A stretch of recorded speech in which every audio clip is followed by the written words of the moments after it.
something is not clear, since it would be included in the official codes content. Let's start who is working on the project file, Overflow, OpenSwitch, and Open Daylight. Miss.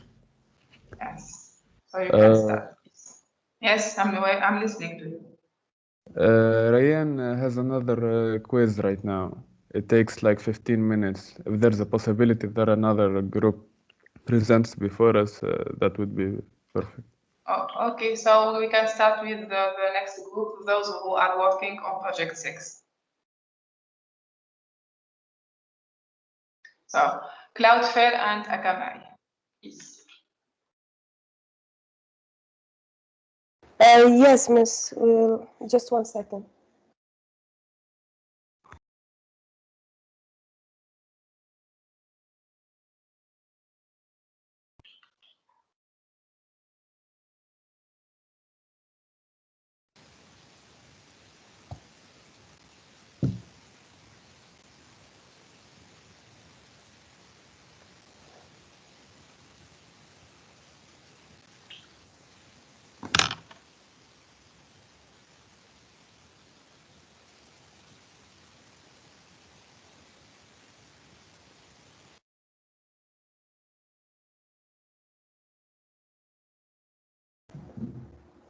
Can you all see the screen? Yes. Okay. Good morning. Our presentation is about Cloudflare and Akamai. I will be presenting the basic concepts. Ahmed will be presenting the CDN building blocks. Sirine will demonstrate the architectural differences, and I will be presenting 2 examples of each one of them. Cloudflare is an American web infrastructure and website security company providing CDN services, DDoS mitigation, internet security, and distributed DNS services. Cloudflare was created to ease latency difficulties, security issues, and empower users with the resources to make their sites, apps, and blogs safe and performant.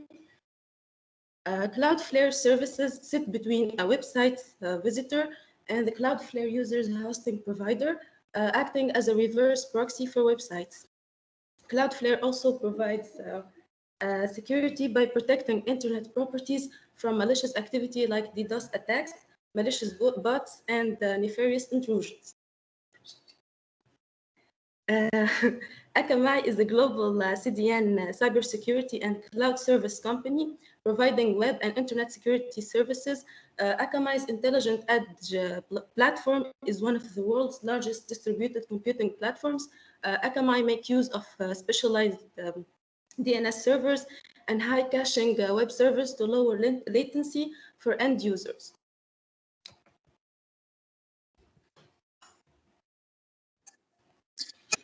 Okay, so now let's talk about the CDN.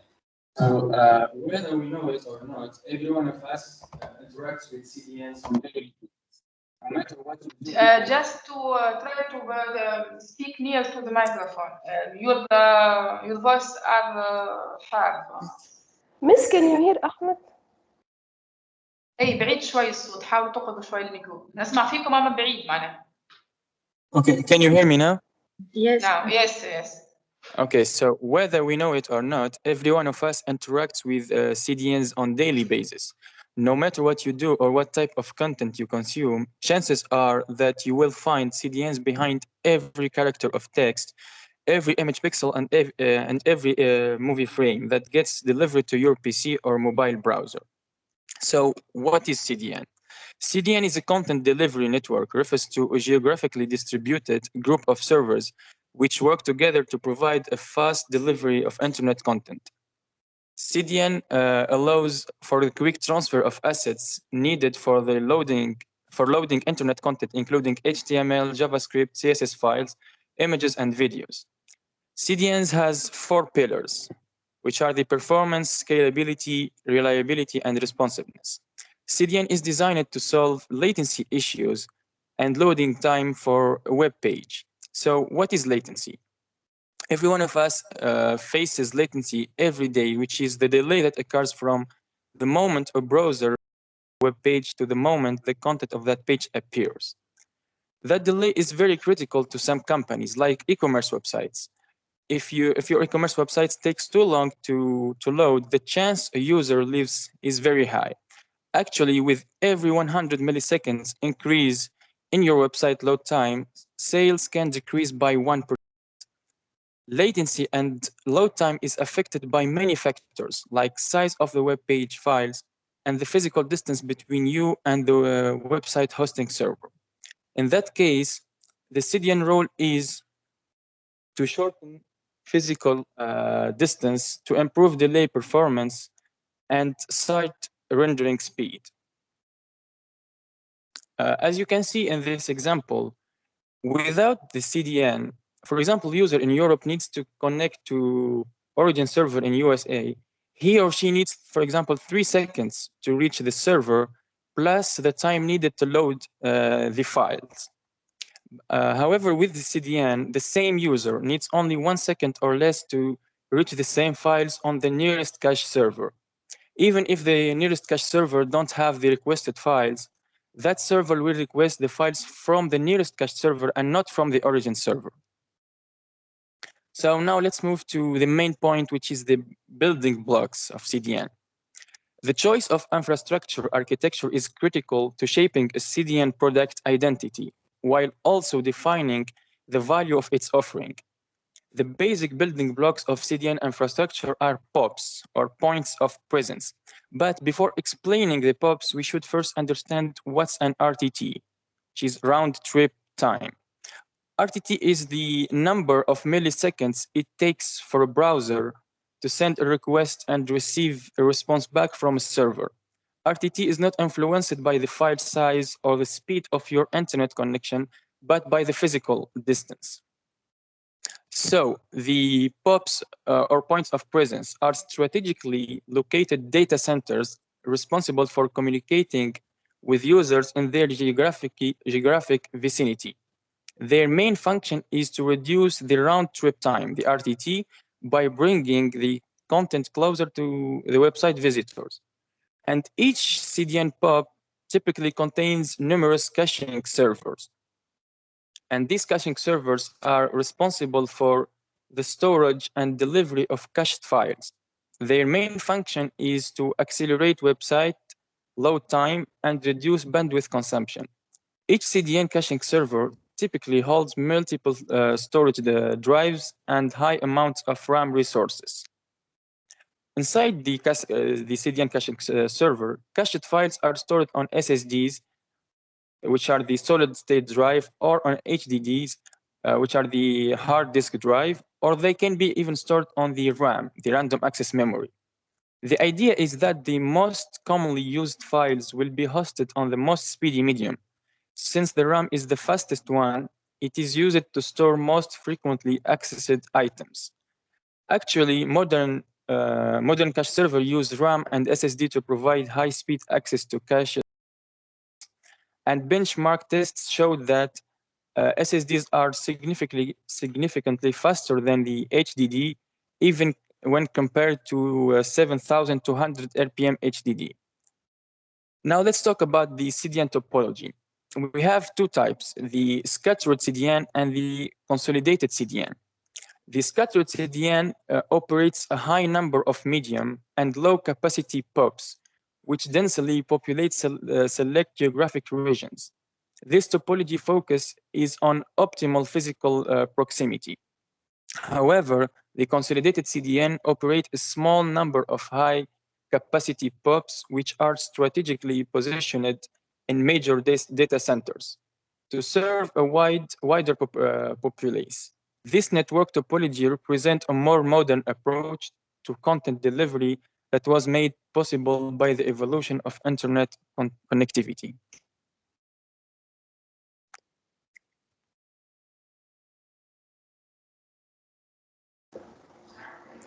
Now we will talk about the architectural differences between Cloudflare and Akamai. We will start first with Cloudflare. So In Cloudflare, they run Linux on their services, delivering customer content from 180 locations across the world. In Cloudflare, the network configuration is special, as it is mainly using Anycast routing. So what is Anycast?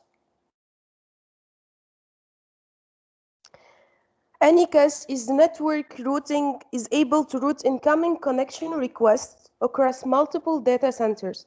When requests come into a single IP address associated with the Anycast network, the network distributes the data based on some prioritizing methodology. The selection process behind choosing a particular data center will typically be optimized to reduce latency by selecting the data center with the shortest distance from the request. So let me explain to you a little bit the figure that we are showing and what is Anycast about. So as you can see in the photo on the left side, for the internet, all the services of Cloudflare have the same IP addresses.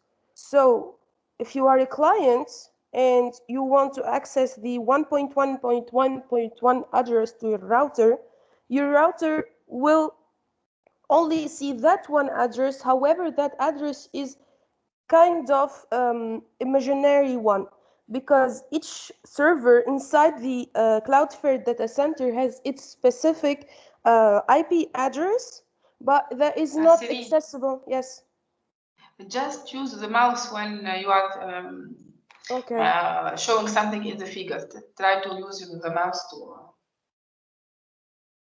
كي حكيت على سيرفر سبيسيفيك حاول تتبع بالماوس البرزنتاسيون.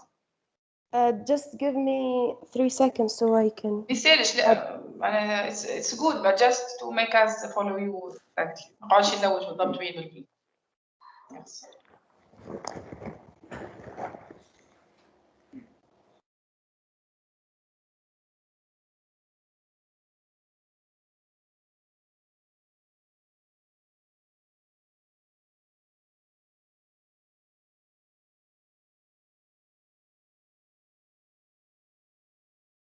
كان ما عندكمش مش مشكلة ما تنساش.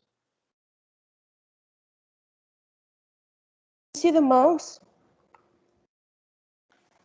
Just 1 second, I will move it. Yes, yes. Yes, it's okay. Okay.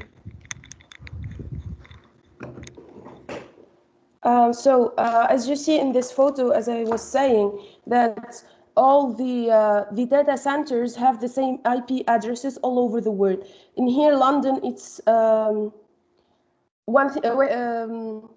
the same address in all the countries: Amsterdam, San Jose, Los Angeles, and inside the data center. And if you want to see more how it works, so we have a client here that wants to access the address 1.1.1.1.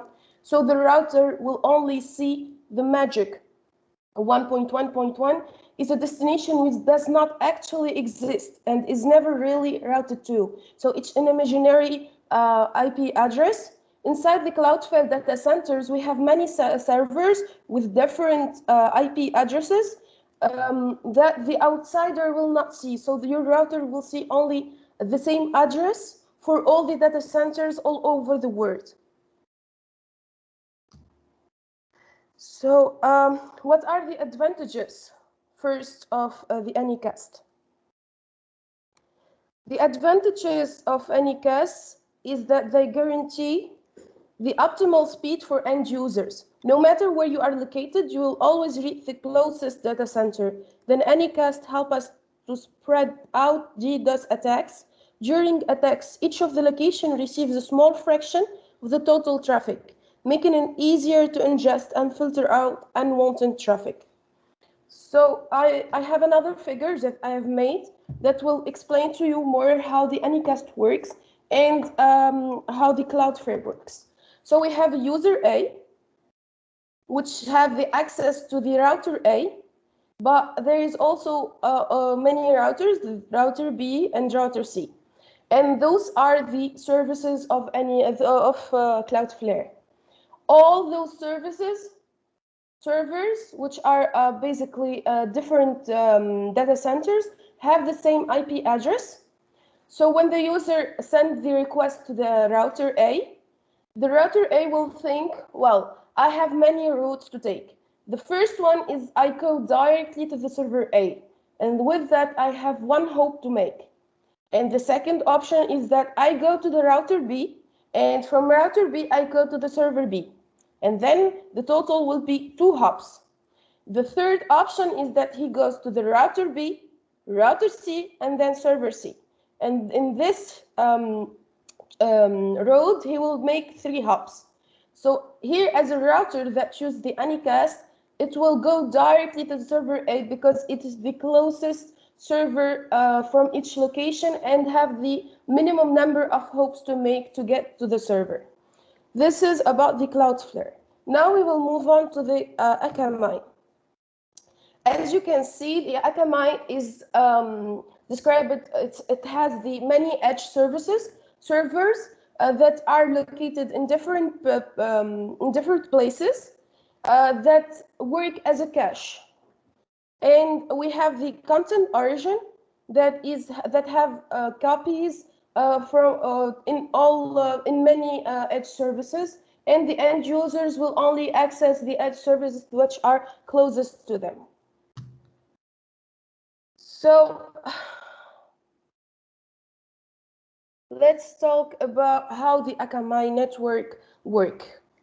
The first step, we have end users that want to a website. So when the user types a URL into his or her browser, the domain name of the URL is translated by the mapping system, this mapping system, into the IP address of an edge servers. So when a clients want to use, I will explain more in the next slide. So I want to give you a whole image, and then I will make the next slide about this specific part, because it's the most interesting one. So when a user wants to access to an URL, the mapping system will transfer the URL into an IP address of the closest edge servers to the client. Those mapping bases its own answers on large amount of historical and current data that have been collected and processed regarding global network and server conditions. This data is used to choose an edge server that is located close to the end user. So in the mapping, it will take information from the data collection and analysis part, and then when the user sends a request to access a website, it will go to the mapping, take the IP address of the closest server and send it. That's the one. And then for 2, each edge server is part of the edge system platform, a large global deployment of service located in thousands of sites around the world. These servers are responsible for processing requests from nearby users and serving the request content. That's the arrow tool. In order to respond to a request from a user, the edge server may need to request content from an origin server, which is arrow 3. For instance, dynamic content on a web page that is customized for each user cannot be entirely cached by the edge platform and must be fetched from the origin. The transport system, this one, is responsible for moving data and content over the long-haul internet with high reliability and performance. In many cases, the transport system may also cache static content. The communication and control system, this one, is used for disseminating state use information, control messages, and configuration updates in a default, tolerant, and time fashion. The data collection and analysis, this part, is responsible for collecting and processing data from various sources, such as server logs, client logs, and network and servers information. The collected data can be used for monitoring, altering, analytics, reporting, and billing. Finally, the management portal serves two functions. First, it provides a configuration management platform that allows an enterprise customer to retain fine-grained control how their content and application are served to the end user. These configurations are updated across the Edge platform from the management portal via the communication system. In addition, the management portal provides the enterprise with visibility in how their users are interacting with their application and content, including reports on audience, demographic, and traffic metrics. I have the second slide in here that explains more the Akamai. So a user A wants to access to the cdn.website.com IP address. It will send it to the DNS cursor A, which in his turn will transform that address to cdn xx.cdn/provider.com. So it will send the IP address. As we all know, the DNS is responsible for transforming this address to another address where we can find the files we need. So it will send it to the Akamai CDN DNS servers, and this one is responsible for giving him the IP address of the closest node to the user A, and that's how he will access this website. So the first DNS is not following So the Akamai. now we will talk about the differences between Cloudflare and Akamai. So Cloudflare uses the BGP routing, and Akamai uses the authoritative DNS server. The authoritative DNS servers is this one. No dependency on DNS recursor, because it's all happens in the router.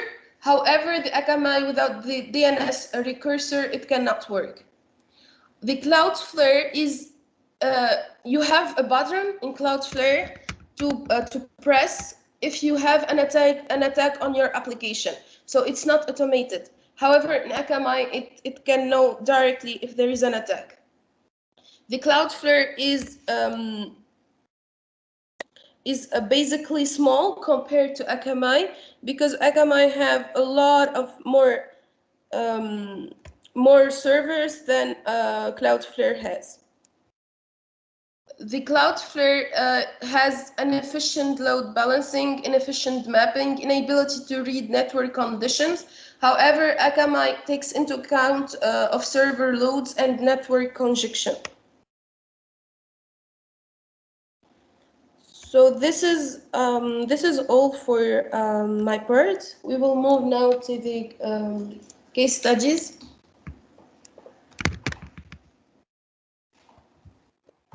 The first case study is about Adobe TV, which is a free online video resource for expert instruction and inspiration about Adobe products. Adobe wanted to ensure it could efficiently and quickly publish new content on a daily basis to multiple distribution channels and deliver a flawless experience to users worldwide.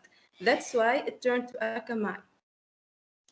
Adobe needed to meet two key requirements to support its brand and objectives. It wanted to ensure superior end user experience. It needed to ensure that users from around the world enjoyed high quality viewing, streamlined content publishing.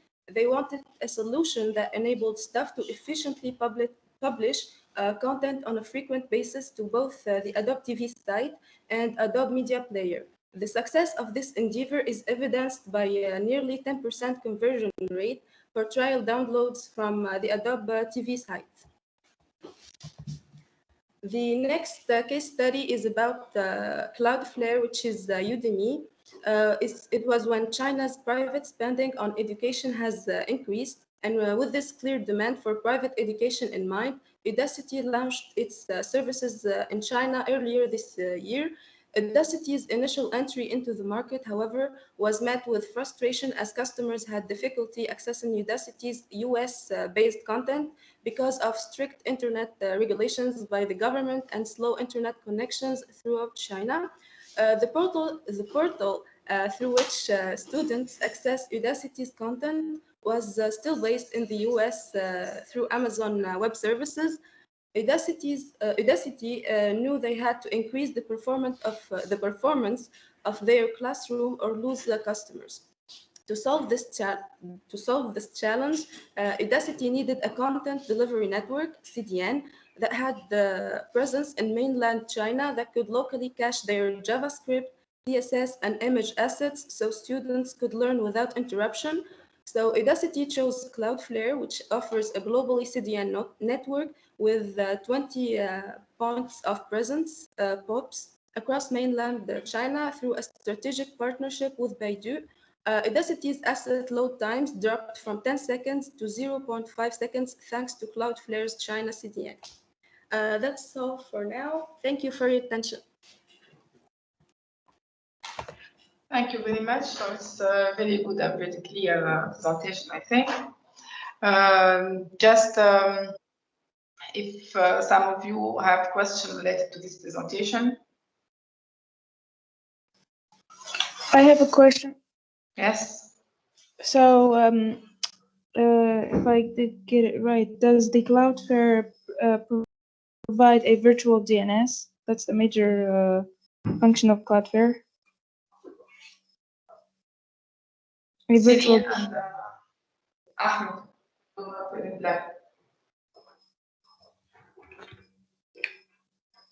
Hello, Céline.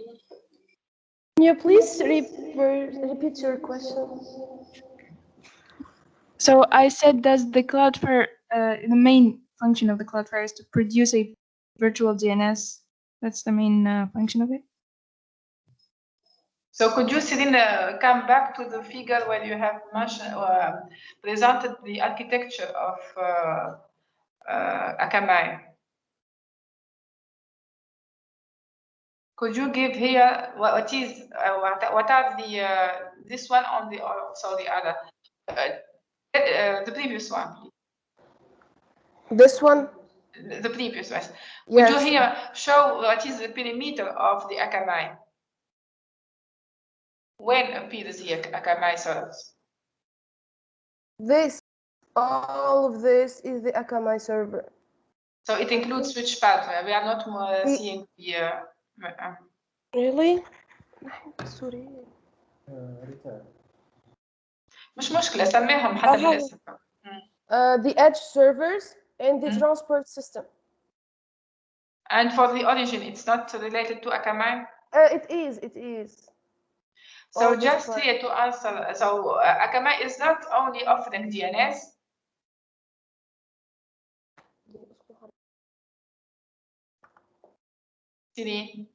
Yes, it's not. It does not only offer the DNS. That's هذيك الحاجة اللي تميزه هو معناتها هو الطريقة كيفاش يبعثك الإدج سيرفر خاطر هما يتعاملوا بثكي معناتها ياخذوا حسب الهيستوريكال داتا اللي يعطوه لهم دوك هو يبعثك الأقرب سيرفر أما هما ليه يعطيوك سيرفر ويزيدوا يعطيوك معناتها الكاش نتاعو كيما نقولوا احنا ياخذوا كوبي من الكونتنت تاعك يحطوه في إدج سيرفرز اللي هما قراب دوك الإدج سيرفرز والترانسبورت سيستم والأوريجين كلهم على الأكاماي.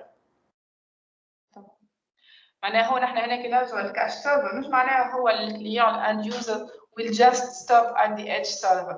إذا كان يستحق دايناميك كونتنت فما دايناميك كونتنت اللي ما يتحطش في الادج سيرفرز دوك إذا كان هو فما كونتوني نتاع سبيسيال باليوزر هذاك وقتها يولي ياخذ الكونتوني العادي اللي هو اكسسد للناس الكل من الادج سيرفرز وكل حاجه سبيسيال نتاع اليوزر هذاك يمشي للاوريجين ويتعدى بالترانسبورت سيستم يجيبها له ويرجعها له. اما هذه الكيس كي تكون معناتها مثال دايناميك كونتنت اللي هو سبيسيفيك تو وان يوزر بالذات سينو الاغلبيه جوست يوقف عند الادج سيرفر خاطر باش يلقى الانفورميشن غاديكا. دونك est-ce que c'est clair pour la question? معناها هو réellement c'est un mécanisme DNS زادو en plus باش يوصل للcontenu. Donc il offre le contenu et il t'offre معناها la possibilité d'y accéder rapidement. فهمت ميرسي. باهي جوست حاجه برك احنا سيدين انت تحط ترانسبورت سيستم شنو واش تقصد بها ترانسبورت سيستم هنا في في الترانسبورت سيستم حسب ما فهمت انا مادام كيف عملت الريسيرش في الترانسبورت سيستم لهنا هو يستعمل معناتها واحدين في الكوميونيكاسيون ما بين اتش سيرفرز وما بين لوريجين يستعمل اللي كانوا اللي يستعملهم لهنا يكونوا سبيسيال اللي هو كهو مثال باش اما اسكو هو باش اسكو هنا حتى فما دو كات فيغور اما هو باش يمشي لأوتر كلاود بروفايدر وياخذ منه البارتي معناها تو سكي ترونسبور هو معناها جوست il va معناها باش الترونسبور باش يصير على الانفراستركتور ولا الريزو ريال اللي اوفير باغ نوتر كلاود بروفايدر الا هو زاد باش يخدم البارتي هذيك. كيفاش مدام بالله نحن هنا توا اون كلير اللي هما ديستريبيي دونك عندنا بليزيور ايدج باش يمشي للوريجين دونك النيفو ابليكاتيف كيما نقولوا اذا كان كونتوني في حد ذاته كو سوا دي فيديو كو سوا ادوب كيل كو سوا تيب دابليكاسيون دونك باش نلقى الابليكاسيون موجوده في بليزيور سيرفور لوريجين دونك موجودين ونحب كيما قلت انت نقربها لليوتيزاتور باش نربح في الليتنسي كيما قال احمد باش نربح الوقت باش نقربها للكليون دونك كي باش نقربها للكليون باش نحطهم في الايدج. Et en plus, donc, l'edge avec les معروف par rapport les différents utilisateurs, il va interagir avec le DNS normal. Donc, انت في التصوير اللي بعد فما DNS طبيعي اللي نحن فيه الناس الكل هو جوست يعرف هو il va se connecter à notre DNS اللي spécifique للأكمل. في هو يعطيك أنا أقرب point de présence انتم سميتوها POP. donc أنا أقرب point اللي نجم نلقى فيه الكونتوني المطلوب من عند اليوزاتور هذاك. ولا بالضبط. هذايا شنو؟ في الكا اللي هو اليوتيليزاتور طالب كونتوني ماهوش موجود في البوان دو بريزونس هذاك اقرب واحد وقتها باش يصير الكوميونيكاسيون مع السيرفور دو كونتوني الاصلي اللي هو اوريجين. فوالا هذا متفاهمين فيه. جاست في الترانسبورت سيستم نورمالمون اسكو هو باش يمشي تو سكي معناها انت باش تستحق هذوما يسون انستالي في دي داتا سنتر معناها ديستريبيي بلوس الكوميونيكاسيون ريزو كي با لي سي ديفيرون داتا سنتر اللي هو نورمالمون هنا ترانسبورت سيستم اللي هو في فازه زايده. هو جوست نكمل الكيستيون بعد جاوبني يا سيرينا. اسكو هو الى انستالي هو معناها نمشي نانستالي انا مع الداتا سنتر هذوما ونمشي نستعمل جيتابلي الموين كوميونيكاسيون وانا نمشي نكريهم من عند انوتر كلاود بروفايدر اللي هو ديجا عنده كيما نقول باش يعطيك الياس باش يعطيك الريزو كوميونيكاسيون وباش يعطيك الداتا سنتر لي بوين لي اند بوينتس هذو. نورمالمون مش عندك انت على خاطر هو ديجا تبع السيستم تاعهم هما دوك انت جوست تكريهم من عندهم باش هما يعطيوهم لك خاطر هو ديجا لهنا في الخاصيات نتاعو ان هو ينجم هو بيدو يكون فيه يكاشي معناتها ستاتيك كونتنت دوك ما ينجمش يكون عندك انت ويزيد يكاشي فيه ما نعرفش لوجيكمون ما نعرفش الاجابه بالضبط اما حسب هكا ما فهمتين. هي نورمالمون باش تتعامل نحن كي تقول لنا تغوا هنا في التصويره سيكو معناها فما حاجه غادي شنو هو اللي الاكمل الحاجه لهنا انه هو ينجم ريت هما من بعديك باش ياخذوا من الادج سيرفر يتعداو للوريجين يتعداو على الترانسبورت سيستم هذا الترانسبورت سيستم هما يعطيوه لك مع الاوفر اللي يعطيوه لك فيه اللي هو فيه سبيسياليتي نتاعو لهنا كيما قلت لك فاز اللي تميزو انه هو ينجم يكاشي هو بيدو كونتوني وزيد هو اللي يعطيك الكوميونيكاسيون ما بيناتهم الزوز اللي هي يضمن لك به رياليبيليتي ولا الحاجات اللي انت باش تفهم معاهم فيه معناتها باش يعطيك الباندويت اللي حاجتك بيه باش يعطيك الحاجات اللي باش يعطيك البرفورمانس والرياليبيليتي اللي انت تحب عليهم. دونك كاني نفهم من كلامك تقول لك جوست معناها كاني نضمن لك اللي انا كمان مابقاش عندي كونتوني انا نوصلك للوريجين. اي فوالا. اما ريالمون لانستالاسيون معناها الكوابل كيما نقولوا باش توصلني للوريجين سي باش ناخذها من عند نوتر فورنيسور. هكاك حسب ما فهمت. اوكي باهي هو صحيح هكاك مدام ولا غلط؟ هو لوجيكمون صحيح اما انا جوست خاطر انت حطيت 3 ترانسبورت سيستم دونك هذاك اش حبينا نثبتوا اما حطينا هذاك خاطر هو في العاده هو ديجا حتى في سامحني جوست في الاكزامبل اللي عطيتوه انتوما انا هو الاكزامبل اللي التروازيام شكون هو سيرين واحمد ايه رحاب لو درس الاكزامبل اللي عطيته في الاخر اللي حاب خدم اللي عايش في تشاينا كانت وصلنا الاكزامبل اللي حاب خدمت مع امازون اويس اللي هو معناتها فورنيسور للانفراستراكشر معناها الانفراستراكشر از سيرفيس بروفايدر اللي هو الامازون لا اللي قبل كلاود فلير مدام ما ذي لك ما يخدم لا دوب اوكي ما يخدم معاه لادوب لباش يخدم مع الكلاود فلير. لا كان ما يسأل راهو كي تقولي ادوب معناها ادوب سي هي الكونتوني مع اللي قبيله قلت نجم نكتب سيت ويب انا جو في اكسيدي على اون ابليكاسيون ادوب اللي هي اللي ديستريبيو بين لوريجين ولا ايش تلقى. اما معناها كنحب تفهم هي الوحده اللي هي سي نيفو ابليكاتيف دونك كونتوني بالك tout ce qui est infrastructure c'est tu vas le louer من عندنا notre cloud provider اللي هو infrastructure service provider. دونك هنا انت ريالمون كونتانت قاعد في نيفو كونتوني بالك ماكش الانفراستركتور تكري فيها مع حد. فهمتك. انا حسب لقيت اللي هو تبعهم ترانسبورت سيستم هذاك. باهي اون با فيريفي سا ديجا باش تشوفها من غادي بس نشوفوها نحن معاك. مادام بلي فما ريمارك اخرى حبيت نعطيه لهم على البريزونطاسيون اللي الكلاود فلير ماهوش غيالمون ان سي دي ان معناتها it's more of a reverse proxy service على خاطر كيما ريت لهنا معناتها هو يعطيك صحيح الكاشد فيرجن والكل اما البوت نتاعو رجعنا للاركتيكتور رجعنا للفيغور تاع الاركتيكتور تاع الكلاود فلير معناها نفسر على هذه خاطر ما نتصورش كان قاعد في بالهم الكل. ريتو لهنا الكلاود فلير الفساديين كيما بكريكا احمد كان يحكي اللي هما شنو الباز نتاعها انه يكونوا برشا دي سيرفور كيلكو بار دونك انت تمشي الاقرب سيرفور ليك. القوه لهنا هو في الالغوريثم شنو الذكاء اللي يستعملوه باش يلقاو لك اقرب سيرفور ليك. لهنا بالنسبه للكلاود فلير ما عندهمش فريمون ان الغوريثم معناتها هو عندهم دي الغوريثم اما ما هو السيرفر نتاعهم هو اللي فيه فازه معناتها جست لهنا كي يوقف كي توصل لانفورماسيون للروتور يجي هو الروتور يحسب قداش باش يعمل لي هاب والاقرب هو اللي يمشي لها ديريكتومون. باغ كونطخ لهنا في الاكامل التصوير نتاع الكلاود فلير سيري هاي حطيتها نورمالمون استنى ما جاتش. لا هذايا كما نحن لازم نشوف لا هذي كلاود فلير اوكي هذه مدام دوك هوني لهنا ريتو هو بالنسبه ليه للغوتور لهنا بالنسبه للكليون يراهم نفس الداتا سنتر معناتها بالنسبه ليه كلهم نفس الداتا سنتر. بعديك تمشي تتقسم لانفورماسيون الداخل في وسط الداتا سنتر بيدو معناتها كي توصل لانفورماسيون الداتا سنتر هذاك وقتها هو يمشي يحسب امامه سيرفر يمشي له على حسب النمبر اوف هوبس اللي باش يعملهم. باغ كونطخ كيما قلنا غاديك في لاكاميلي فما سيستيم كامل اللي هو واحد جابعثك لواحد جابعثك لواحد دونك اي نورمالمون واضحه ناش واضحه بالنسبه للناس الكل.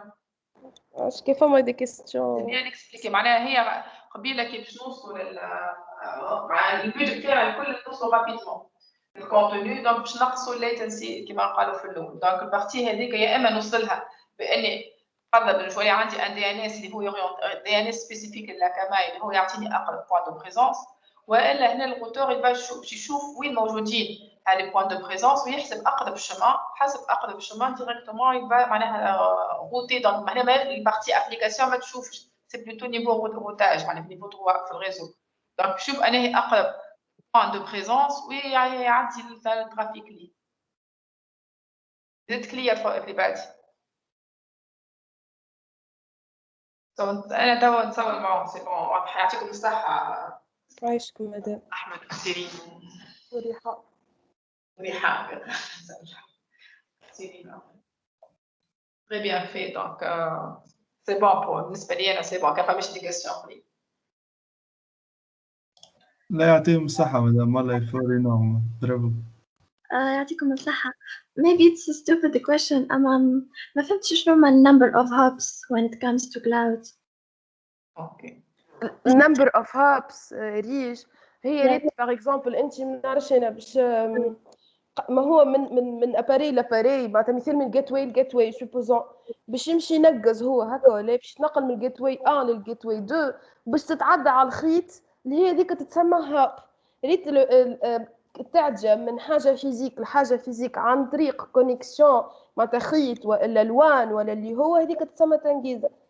هي جات خاطر يتعداو معهم بالوان دوك هي بريسك المعلومه باش تنقز من هوني لهوني. هذيك هي الهاب، هذيك هي number of hubs.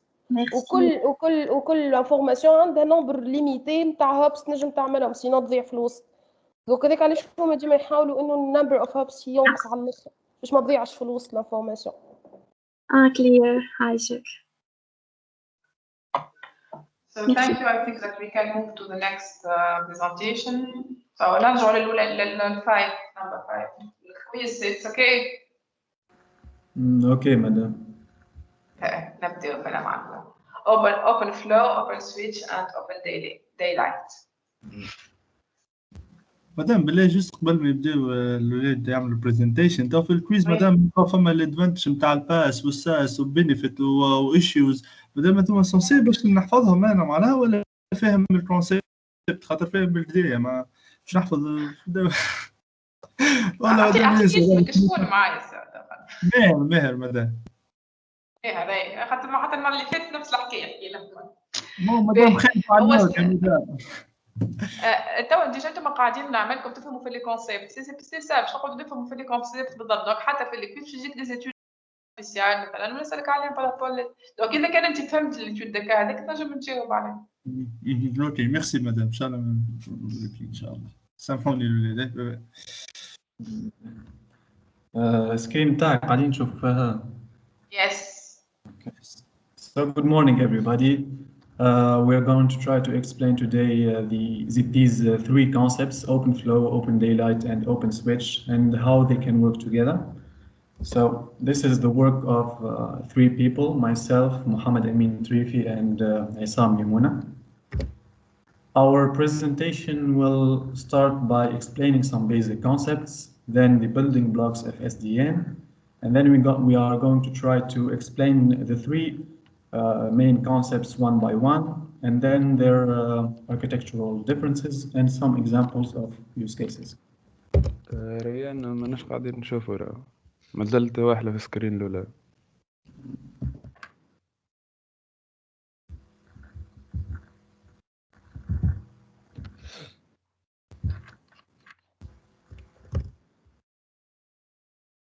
مازلت واحدة باقي اسمها. مازلت واحدة في السكرين الأولى. برا حط فول سكرين. انا تو بين الكونسيبت زياده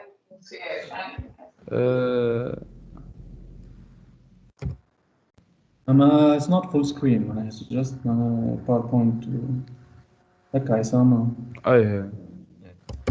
بارتاجي من عندك ما. Désolé for the inconvenience. 1 second.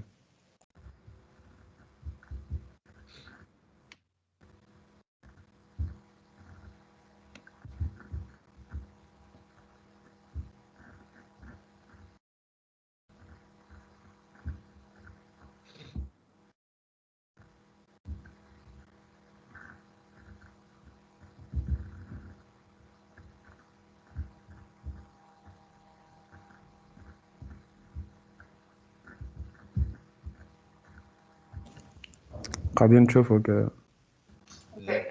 لا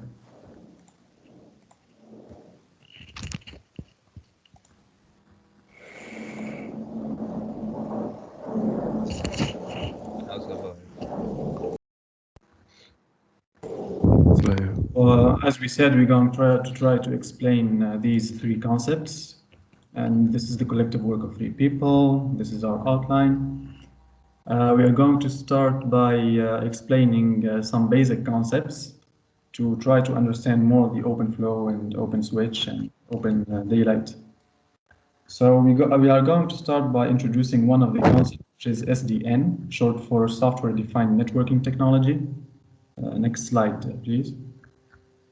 To understand the upcoming terms, we have to pay close attention to this one. And to understand this one, we need to start by asking why the SDN movement started in the first place.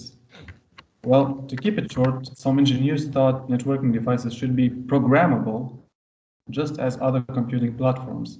And this is the actual power of SDN. This approach had plenty of benefits. If you could just move to the next slide, Hassan. Such as no more arcane protocols, no more waiting and hoping for networking vendors to develop specialized features, you need, as you can just program your own. And if you could develop your own features, you could then optimize your device selection, your price and performance independently of feature richness. However, when people think of SDN, they usually only think of it as it separates the control plane from the data plane. But as we just said, it's not only that. Basically, we had a vertical integrated device stack that we disaggregated and made the control panel a device-independent operating system. I want you guys to really focus on this point, as we will see it later on with either Open Daylight or Open Switch. They actually represent examples of these controllers. By doing so, several goals can now be achieved. Next slide, please. Such as the interoperability of different physical and virtual device types from different vendors, continuous visibility of flows from source to destination, and some other benefits. So all in all, what I want you to remember is these 2 points about SDN. SDN is programmable, as not only do we now have access to vast amount of useful data, but we can query it and make intelligent decisions. Next slide, please. The SDN also has a controller that we talked about, and it is now a device-independent operating system. It has both a northbound and a southbound. The southbound consists of OpenFlow switches on the Mininet. We talked about when I talk about the Mininet, it's more about the installation of Open Daylight, so we won't focus on that. But you can from the Mininet you can construct your topology and switches and devices and so on. So the northbound and all of the building blocks of the SDN will be discussed later on in detail with Aissam, with focus on the OpenFlow. Next slide, please. So there's this picture. We can see the separation of the control plane and the forwarding or data plane, as we talked about, the two gray ones. In this case, we are mentioning OpenFlow there, and we can see the huge amount of data that can be used in applications instantaneously and figured and sent back and so on. Next slide, please. We need to also explain the NFV, which is short for Network Functions Virtualization. This is a straightforward explanation. So NFV brought the concept of compute virtualization to networking. The two have become closely intertwined as SDN drives on-demand deployment of virtual network services when and where they are needed. The drive of network programmability naturally led to an embrace of open source networking initiatives at every layer of the networking stack. So I'm going to leave you now with Amin to explain more about... Just a moment, could you please explain more the previous slide, number 9, the figure that you have presented? I think this is very important, just to try to get more explanation about it. Okay.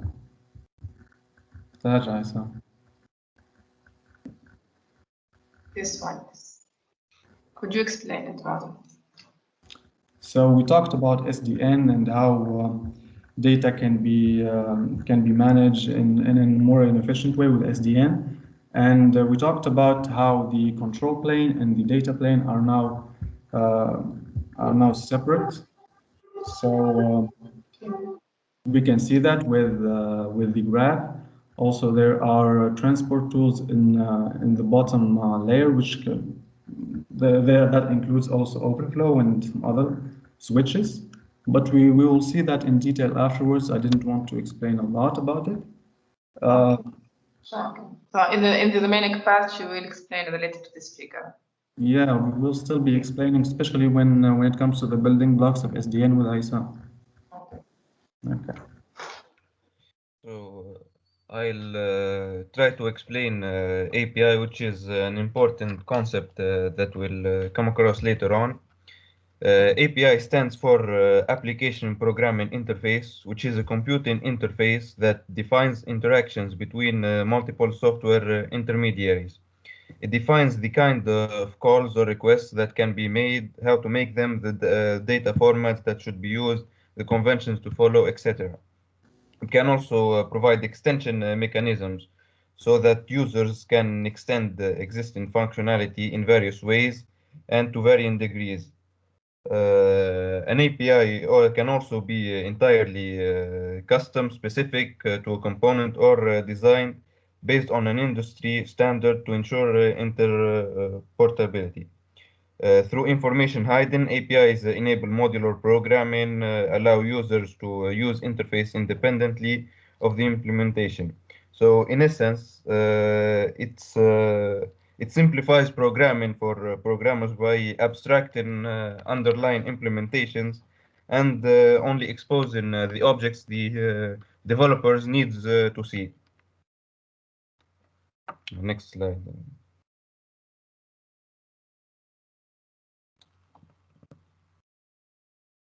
Okay, now moving on to the OpenFlow.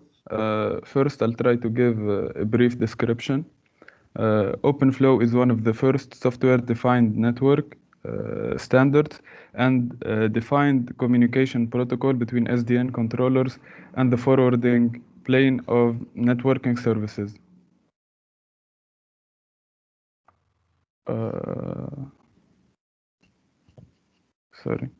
Of networking services.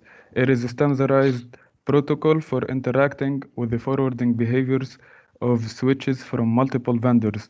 It separates the programming of routers and switches from underlying hardware. This provides us a way to control the behavior of switches throughout our network dynamically and programmatically. Benefits include its programmability, centralized intelligence, and how it abstracts network architecture. Okay. Now moving on to the building blocks.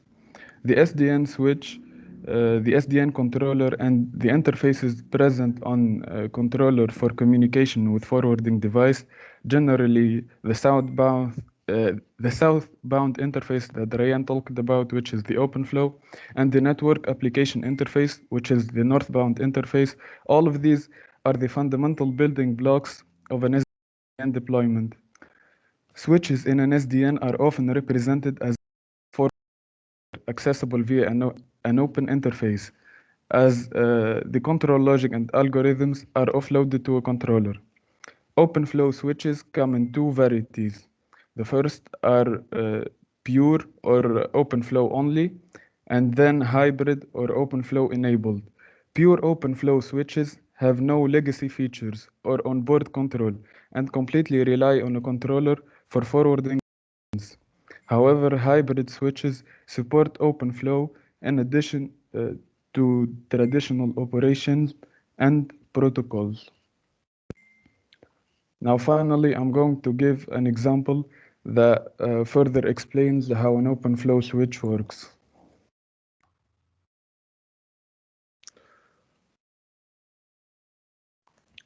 Okay, so this is an example of 4 hosts, an OpenFlow switch, which is S1, and the controller C0. So in this example, the host H1, let's suppose this is the TCP. TCP starts with a SYN message. So the host H1 sends a SYN packet to the OpenFlow switch S1.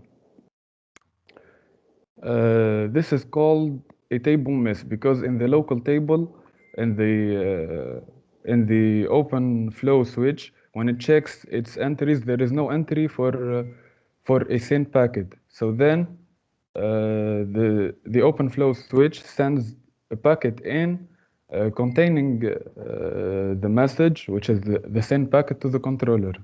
The controller then sends a packet out which contains also the same message, but with an action to forward it to port 4. What this packet out does is that it creates a flow entry from port H1 to port H4, and then it forwards the message to the host H4. And the same process happens again with the reply, which is a SYN-ACK packet. So it sends the packet in to the controller, then the controller sends a packet out with an action to forward it again to port 1. This creates another flow entry, which is the flow entry for the reply. It's not the same as the first. This one is from host 4 to host 1, and this sends the final message to H1. Now, when these both flow entries are established in the local table in the OpenFlow switch S1, the rest of the communication between H1 and H4 does not have to go by the controller. It happens directly between them. This is the part about OpenFlow. Now we'll move to Open Daylight. Ryan. So I talked about OpenFlow as a switch, and now we are going to move on to Open Daylight. Open Daylight is a controller for SDN, and it's an open source controller. Initially, when it came into being, it was linked with the simple definition of SDN that we talked about earlier, separating control plane and data plane. Fortunately, it does much more than that. Open Daylight is a modular open platform for customizing and automating networks of any size and scale. The Open Daylight project arose out of the SDN movement that we talked about, with a clear focus on network programmability. Open Daylight is the most widely deployed open source SDN controller platform. And in just 6 years, Open Daylight boasts 10 releases, 1,000 plus authors or submitters, 100,000 plus commits, and power networks of 1 billion plus global subscribers. Open Daylight code has been integrated or embedded in more than 35 vendor solutions and apps, and can be utilized within a range of services. Open Daylight code has been integrated, or Open Daylight is driven by a global collaborative community, and it continuously adapts to support the industry's broadest set of SDN and NFV use cases. There were a lot of releases since Open Daylight was created in 2013, and the most recent release is the aluminum release. The ones before it were magnesium and sodium. In case you haven't noticed, there's a bit of a trend there. The release names are all elements of the periodic table, so if you want to know how old is a release, you need to look that up and maybe remember back to your chemistry days. So now we are going to talk about the architecture and how does it work. Can you please move the slide? Yes, thank you. So you can see on the bottom left corner here, there's support for OpenFlow. And in the middle, it has all of the functionality you would expect from a controller, all network functionality. And as we saw, the requirements of the SDN controller-based platform, APIs are key, and it does have APIs. It has standard APIs as defined through RESTconf and netconf. So you could get access to the network. So you could access the network, configure the network, and get information back from it. Not only does it use the OpenFlow protocol, but it uses a bunch of other network protocols as well. You have here BGP-LS, PCEP, netconf client, and so on. So that it can use. So it can talk to about just any network element you have. And if there is a vendor out there and he has network device that he wasn't able to control yet, because Open Daylight is an open source project, he can create his own plugin to enable Open Daylight to control it. And that is part of why it's so successful, because everyone keeps contributing to it and make it work with their network elements or with their applications even better. Can we move to the next slide, Demi, please? So in Open Daylight, everything starts with a description. The description is modeled in a language called Yang. This is the architecture of the Neon release. If you can move to the next slide now. Yang is a modeling language like UML modeling language for tree-based data structures used in the networking industry. Next slide, please.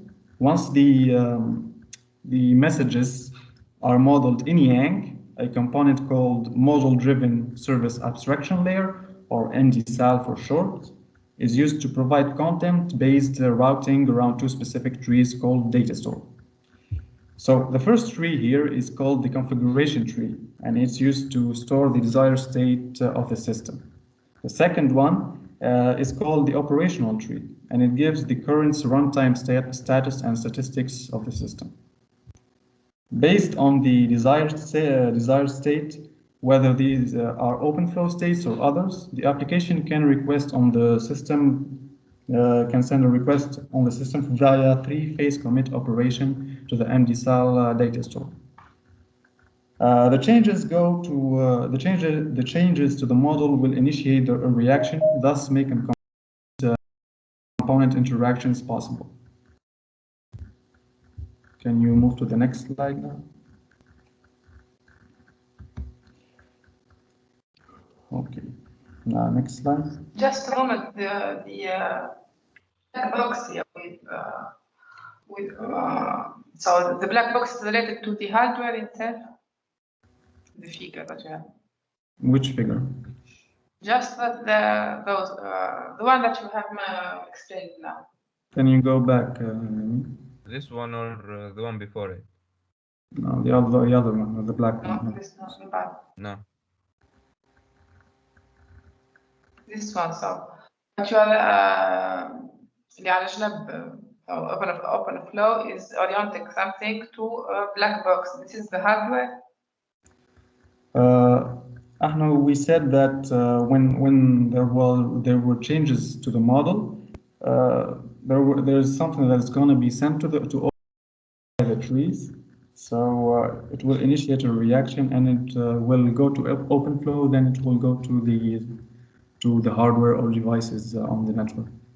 Exactly. So here this is like a switch. Yes, OpenFlow is a switch, just like we talked about earlier. Oh, I know.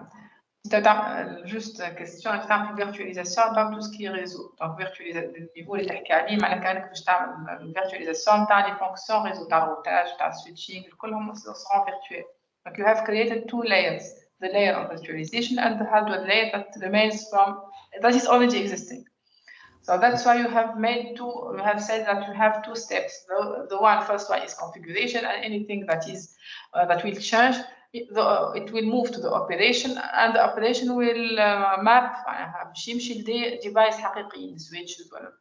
دونك هنا الاوبن فلو دونك ياخذ configuration من الاول من الروت نود.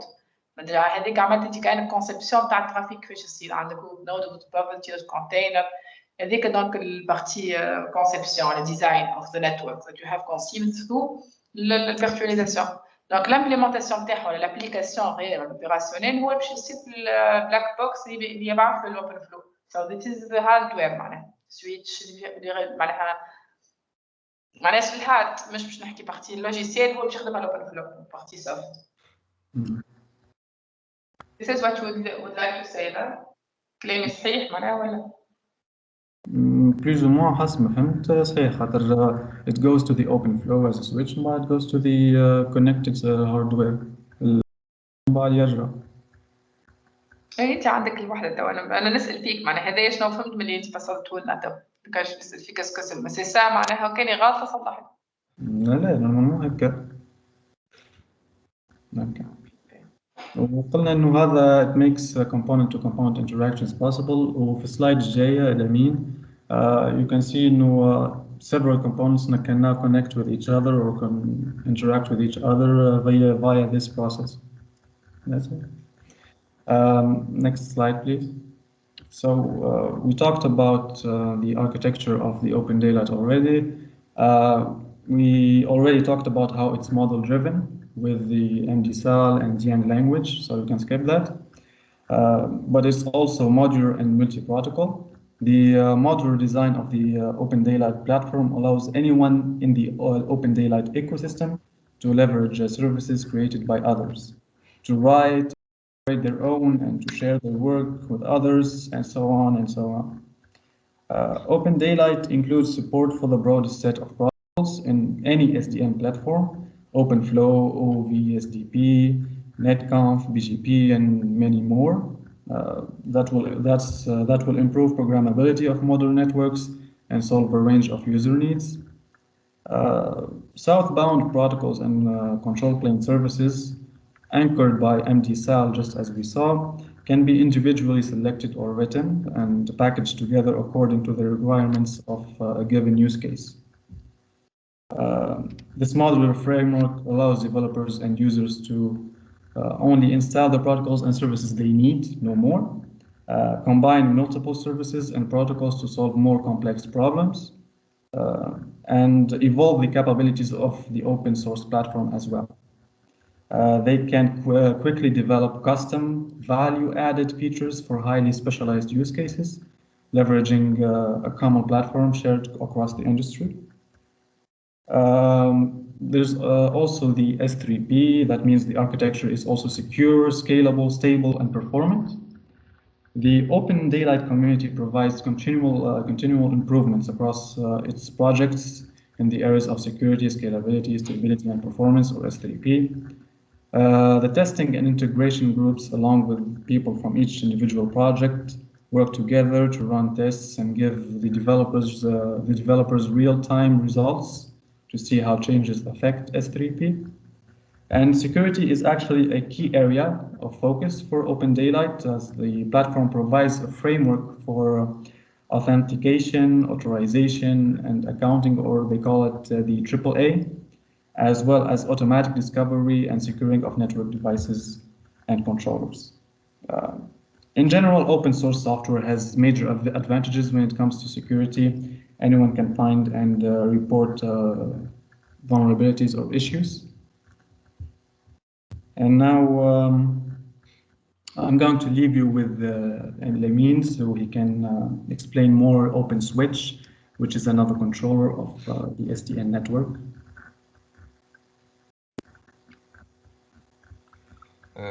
All right, so OpenSwitch, as we said, is another example of an open source controller. A quote from the Linux Foundation defines OpenSwitch as it allowing developers to build networks that prioritize business critical workloads and functions by removing the burdens of interoperability issues and complex licensing structures that are inherent in proprietary system.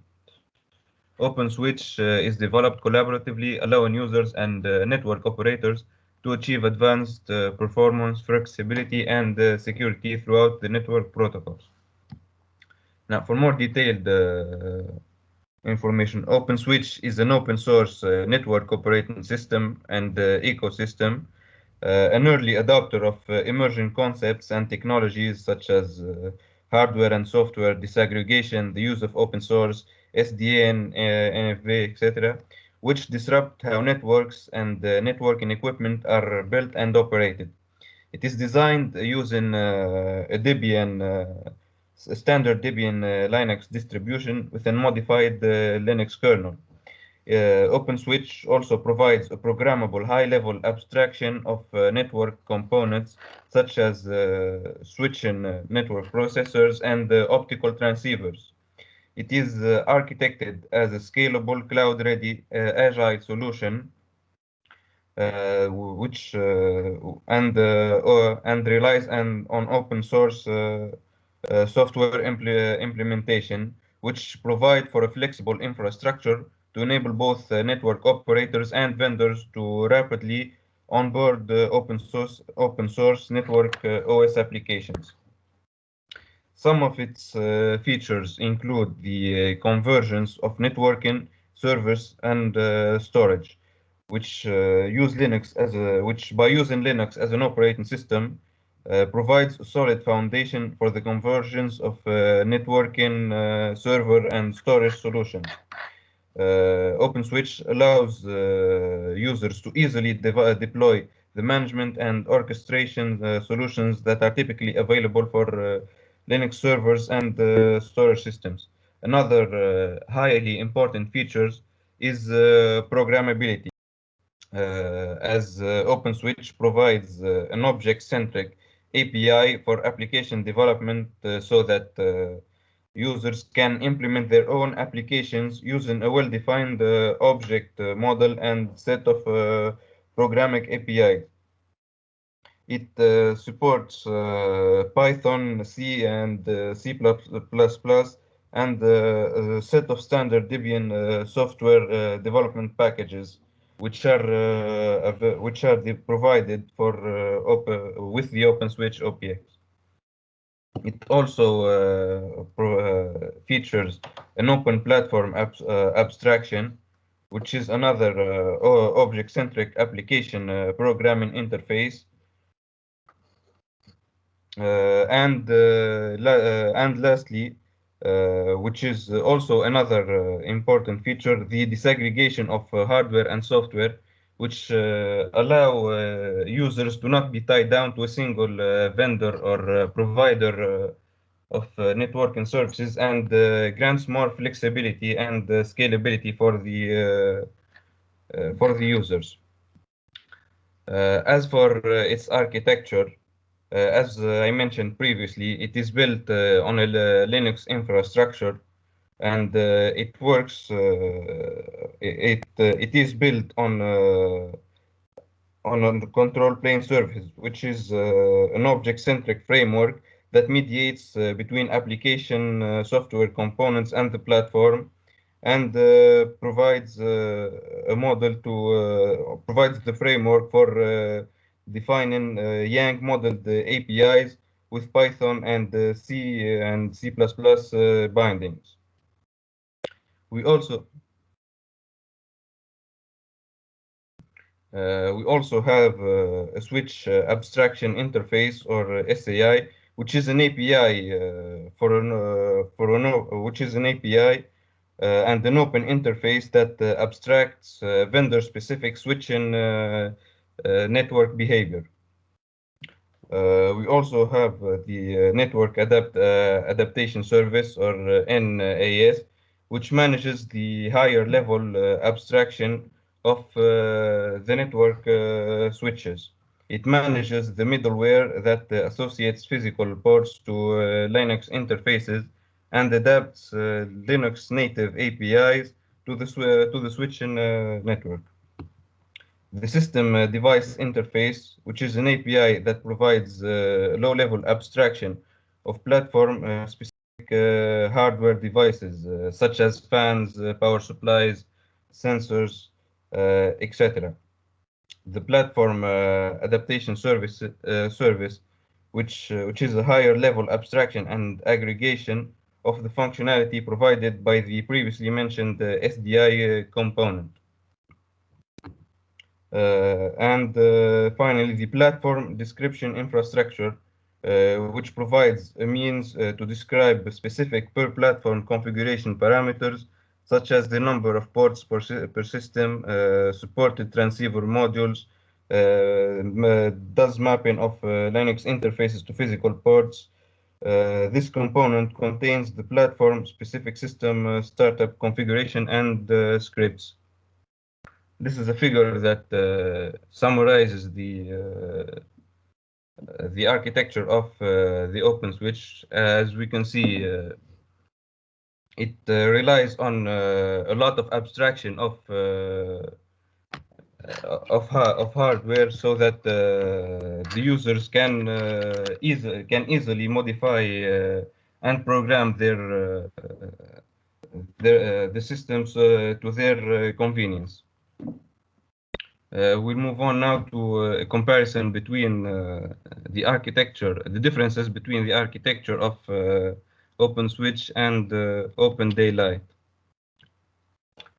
So OpenSwitch supports L2 and L3 protocols, and is, as we said previously, object-centric, while Open Daylight supports more protocols and is more model driven.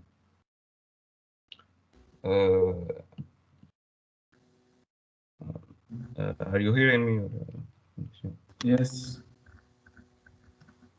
As for some use cases, I'll leave you with Ryan to tell you some use case of Open Daylight, and then we'll move on to Open Switch. So thank you, Lamin. One common use case we are going to explore here is providing network services for cloud data center platforms, such as OpenStack. As shown below, a standard OpenStack cloud can be paired with Open Daylight to offload network processing and provide enhanced services. This basic use case can be implemented after starting the Open Daylight controller by enabling the AAA services that we talked about earlier. These services alone can support OpenStack by automating network virtualization and providing centralized network and management of distributed virtual switches and routers across the OpenStack cloud. As we can see here, the base use case is built using the OpenFlow plugin to control virtual switches on each OpenStack host. This could, however, be changed to control physical switches with OpenFlow, or could leverage other southbound plugins such as NotConf, BGP-LS, TCP, and the other ones we saw earlier. Now we are going to move to another use case of OpenSwitch with Lamin. So I couldn't really find specific explanations of a use case of OpenSwitch, but the OpenSwitch community consists of HP, Acton, Arista Networks, Broadcom, Intel, VMware, and is still growing. All these previously mentioned members of the community have signed the OpenSwitch charter and are contributing to actively improving the open source community for better solutions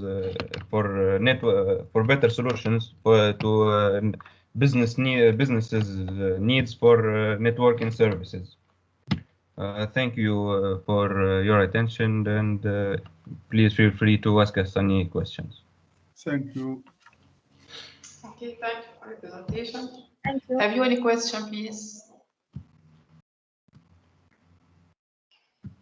Have you understood? It's clear for you what is the difference between the three models? What is the meaning? What we are offering as a service on the cloud? Yeah, the presentation was awesome, but we are stressed because of the quiz exam, you know. But So, Madam, I'd like to add something. I know it's very technical for us, but in general, it's OpenSwitch and Open Daylight provide businesses for solutions so that they don't rely more on vendor-specific hardware, allows them to program their own networks, which gives them more freedom and flexibility. Exactly. في الإنتاج العادي كي تشتري روتر ولا سويتش ولا دونك أنت مربوط بالكونستركتور بيدو، تشتري سيسكو، تشتري أي موديل. دونك ديجا السوفت نقولوا فيرموير معناها أصلا هي سي ان لوجيسيال كنت ديجا انستالي فيه باش تعمل بيه الكونفيغوراسيون وهو اللي قاعد يخدم بيه. دونك باش يكون اون جينيرال مسكر على لوتي اللي تشتري بيه. دونك وديجا دي بروبليم ساعات دانتيروبيرابيليتي معناها في نفس الريزو فان روتور ثاني ما ينجمش يخدم مع روتور الاخر. اكزاكتومون. دونك انتم هنا حليتوا البروبليم هذا معناها باللي سوليسيون اللي قدمتوهم حليتوهم. دونك حاجه question presentation, you said that even the application layer can require special configuration or special from the OpenFlow or for the OpenSwitch. تنجموش تفسروها خير معناها انتم بخلاف ان هي اللي انا معناها وليت عندي لي زيكيبمون ريزو ما يهمنيش فيه شكون عندي فيرتواليزاسيون من فوق دونك اي عندنا تكون عباره كونفيغوراسيون كومون بعديك هو يمبليمونتي على اي كونستركتور معناها من ديفايس تاع اي كونستركتور ينجم يابليكي عليه في النيفو معناها اللي انتم فسرتوا تو جاست قال له معناها انتم ديجا قلتوها في البروفيسور يو سيد ذات وي كان انتراكت فما ديجا من الابليكاسيون من الفوق واللي تطلب حاجه من الريزو ما بين الريزو فما انتراكسيون دونك تيل فاسون تنجموش تفسروا الانتراكسيون كيفاش نجم نحسها هنا باغ اكزومبل بعد في البريزونطاسيون تاعنا قبلكم الكونتنت سي دي ان فانا نحب نطلب كونيكسيون تيب الفلاني ولا كيفاش نجم فهمتوني معايا كيفاش تنجم يحسها العبد اللي هو ديجا عنده كونتوني من الفورنيسور دو ريزو اللي هو ان فورنيسور كلاود دونك il va fournir un réseau pour le fournisseur de contenu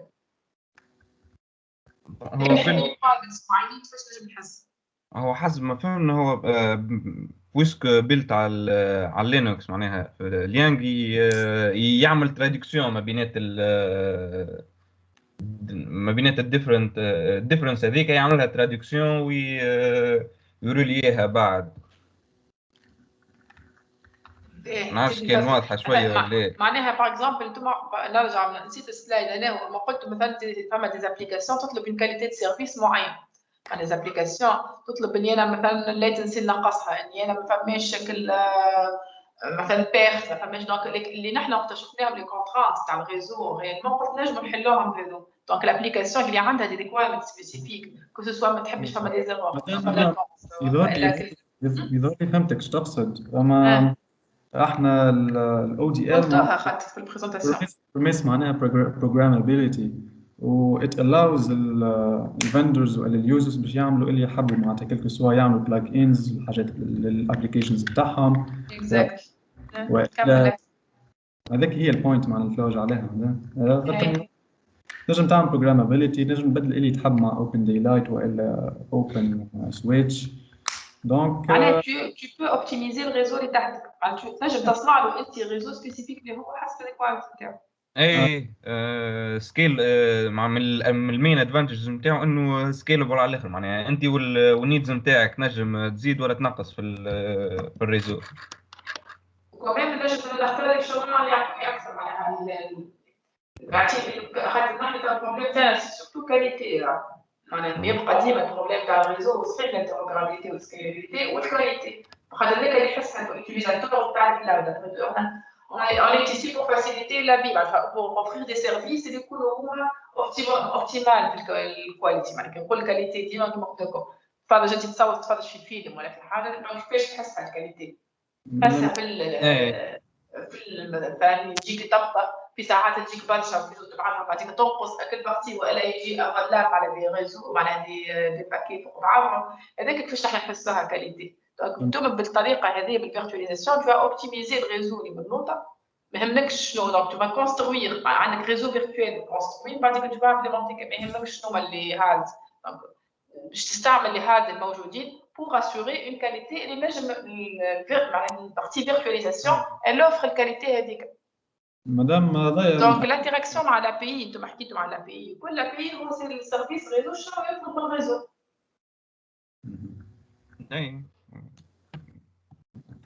معرفش فهمتوني ولا ليش نقص حكينا عليها احنا بارتي هذه اي حكيتوا عليها انا قلت لكم ركزوا عليها خاطر معناها جوست اذا كنت تجوز تعطيو اكثر ديتيلز عليها معناها جاست كان باش نسولينيها وكا حكينا على الاركيتكتشر قلنا اللي هي معناها secure scalable stable وبرفورمانت وقلنا كيفاش the ODL community معناتها focuses على ال S3Ps هذم معناها with testing وكل شيء نجموا يبعثوا حتى للديفلوبرز يقولوا معناها شنو it's not working و they keep معناها they always keep معناها making it better.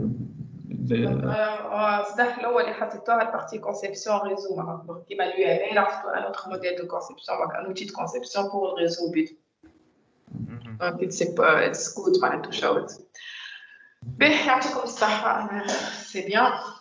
Donc we go to the next presentation if there is no more question for this one. Déjà ل11:07. Donc next one would be project 7.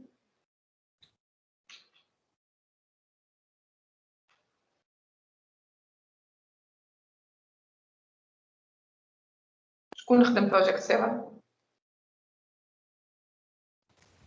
مادام بروجيكت 7 humanity نتاع and نعم ستارت بروكسيز يس مادام بينامي ماهوش موجود خاطر عنده مشكله في الكونيكسيون ديجا تو ما حبش تحلوا التيمز الكل هو قاعد يشوف معناها شنو باش يعمل الكل سينو ما نعرفش كان نجموا نبريزونتيو مع جاي سينو خلينا اخر ساعه معناها خلي اللي ظهر هو يتصرف معناها هو باش يعدي الكويز من بعد شوي ولا إيه؟ ماناش عارفين ما نخدملوش المشكله في الواحد راه في التيمز معناها نجم يكسيدي عليه على الويب على الفيرسيون ويب نتاعو اللين هذاك خذ اللين ابعث له اللين حتى بالشات انت اخترت الشات ينجم يكسيدي عليه بالانترفاس ويب مش لازم يحلوا تيمز اللي على البي باهي اليوم وين موجود هو موجود الفوق وين بارتيسيبانت وين تابي ان نون ولا داك النيم اما كل جيت سي بون باهي نحن تو نمشيو للبروجي اللي بعده كمان باش ما نضيعوش الوقت ستريم بوكس اند ووزر بعد ما نجاوب باهي مدام مريم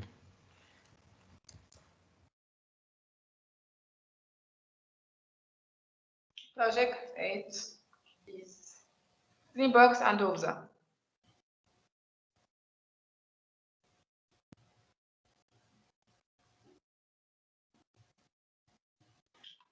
Hello. Yes.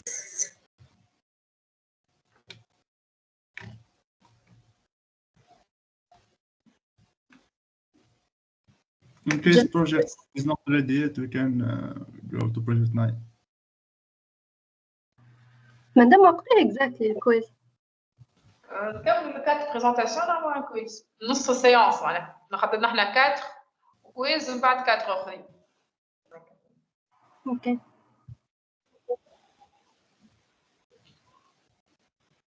So should we proceed with the presentation of project number 9? الويت زاد ماهمش حاضرين. We are here but just فما واحد تو كنت نحكي معاه تو اختفى. Okay, good luck.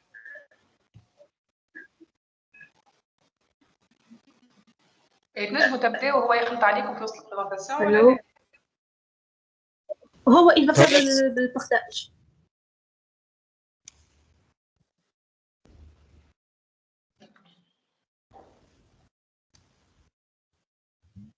Donc project 9 موجودين ادو بارسبارك. انا نبداو بالنايم بعد كده.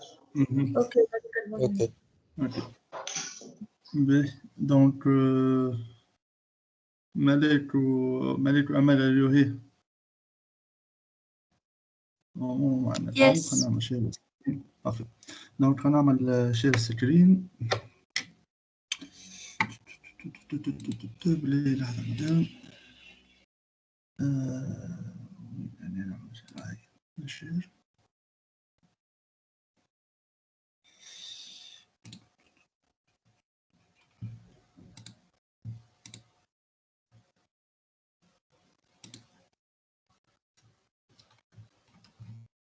شوفوا في سكرين مدام. تونكو الجمعة الجاية فما شكون يعديو منكم في ليزيكزامان في ميدترم؟ أي عندنا زوز ميدترمز مدام. شنو معناها مش نهار الخميس ولا نهار الخميس؟ عندنا نهار الجمعة مدام. نهار الجمعة ولا الخميس عندنا؟ نهار الجمعة. نهار الجمعة. اي بون دونك ما عندناش مشكلة في الكور. اونلاين مدام زاد الجمعة الجاية. اي نقراو.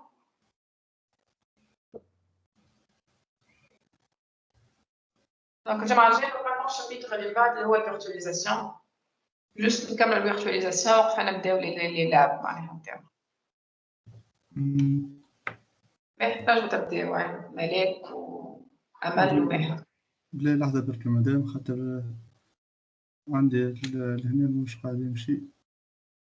جست برك باش وفات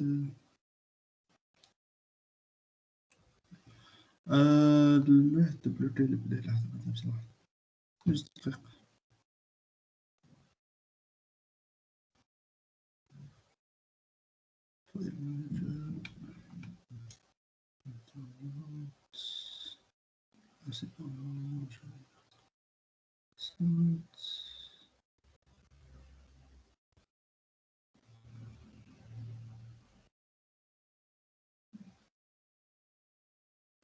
ما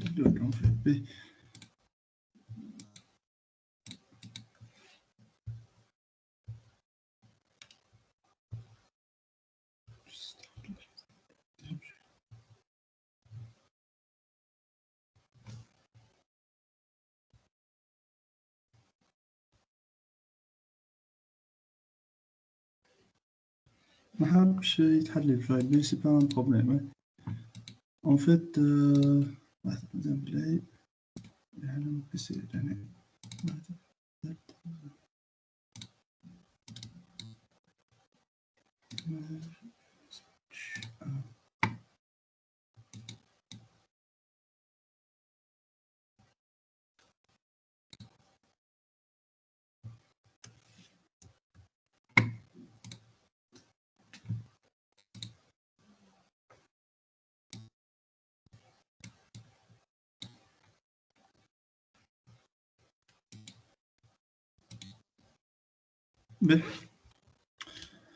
So نبدأ مدام. Okay. Okay, perfect. Hello everyone, thank you for being here. Our project is about Hadoop and Spark. My team and I will go through through a list of points. First of all, we start about Hadoop and Spark concept. Then we're going to move to HPC building blocks. The third point would be about Hadoop Spark architecture. Then the fourth part is about the use cases. So let me start by the question. Have you ever wondered how Google does their queries into their mountains of data, or how even Facebook is able to quickly deal of information? Well, today we are going into the wide west of data management called big data. Now, while you may or may not heard about big data and other terms like Hadoop or MapReduce, you can be sure that you will be a regular part of your conversation in the coming months and years. This is because 90% of the world data was generated in just the last 2 years. All this new data is coming from smartphones, social networks, trading platforms, machine, and other sources. Since most of this data is already available, the question is whether we are going to take advantage of it in the past.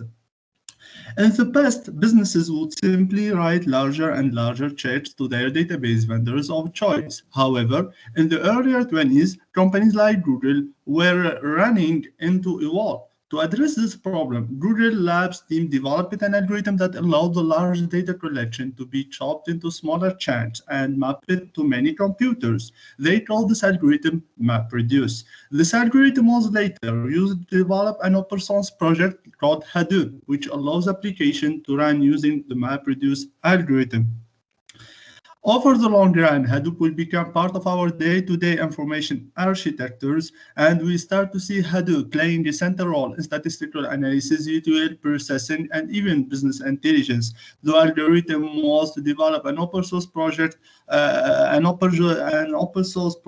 are going to process the data in parallel rather than in serial. So simply, let's see the definition and the concept of Hadoop. Apache Hadoop is a collection of open source software utility that facilitate using a network of many computers to solve a problem involving massive amount of data and competition. And it provides a software framework for distributed storage and processing of big data using MapReduce programming model, as I said before. Hadoop was originally designed for computer clusters built from commodity hardware, which is still the common use. It has since also found use on clusters of higher-end hardware. All the models in Hadoop are designed with the fundamental assumption that hardware failure are common occurrence and should be automatically handled by the framework. Moving to the Spark concept, the Spark is very important because Apache Spark is an open source distributed general purpose cluster computing framework. Spark provides an interface for programming entire clusters with implicit data parallelism and fault tolerance. Originally developed by University of California, the Spark code base was later denoted as Apache Software Foundation, which has maintained it since. Simply, why we use Spark? Why Spark is very important? Because Spark helps to create reports quickly, perform iteration of large amount of both static data and streams. It solves the problem of machine learning and distributed data integration. It is easy enough to do. By the way, data scientists may use Spark features through R and Python connectors. So now we will explain the HPC building blocks. But let's explain what's HPC first. HPC is an aggregation of computer power to solve problems that are either too large for standard computers or would take too long time to be processed. It's also referred to as supercomputer for this reason. A supercomputer contains thousands of nodes that work together to complete one or more tasks. This is called parallel processing. It's similar to having thousands of PCs networked together and combining compute power to complete tasks faster. It enables the simulation or analysis of a huge volume of data that wouldn't otherwise be possible with standard computers.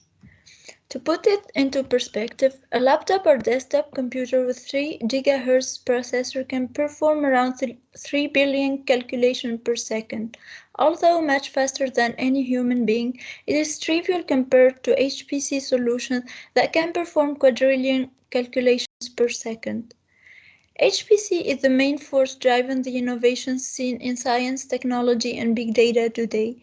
However, in order to find the right balance of speed, capacity, and cost, many organizations and businesses are finding that working with an experienced partner like Google Cloud, RID, or OpenHPC is key to finding the right balance.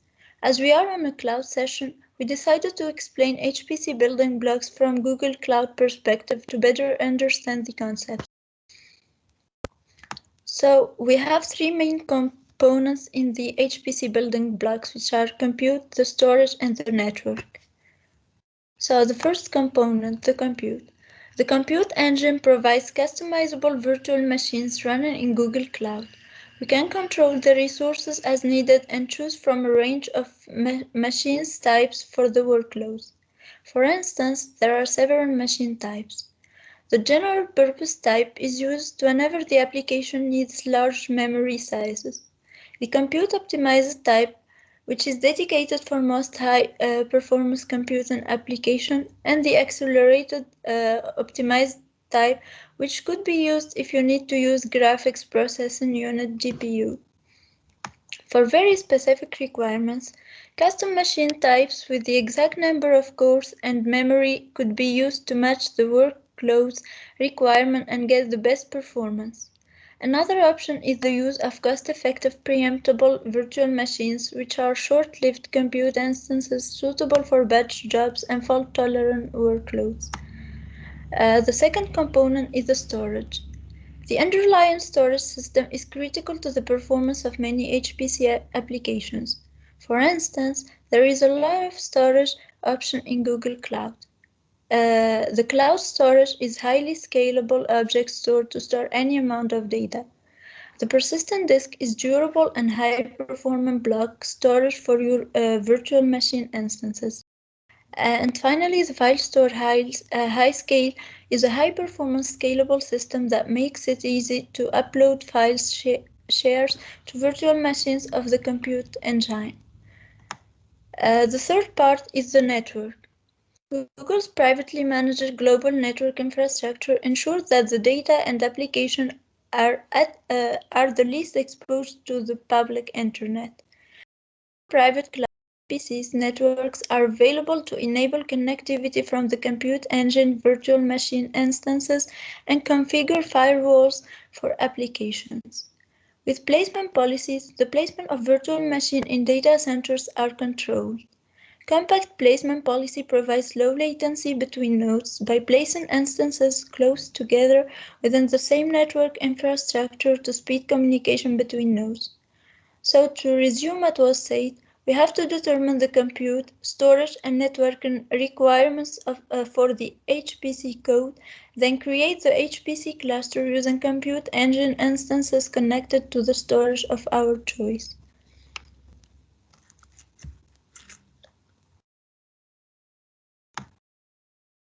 Hadoop Hadoop framework. Hadoop consists of 5 units: MapReduce, HDFS, Yarn framework, and common utilities. Hadoop MapReduce, it is an implementation of the MapReduce programming model for large-scale data processing. It is used for parallel processing of large data sets. HDFS, that stands for Hadoop Distributed File System, is a distributed file system that stores data on commodity machines, providing very high bandwidth across the cluster. It provides high fault tolerance and native support of large data sets. It stores data on commodity hardware. Yarn framework. This is a resource management platform responsible for managing computing resources in clusters and using them for scheduling of users' applications. Hadoop Common contains Java libraries and utilities needed. These libraries provide file system and operating system level abstractions. It contains the necessary Java archive files and scripts to start Hadoop.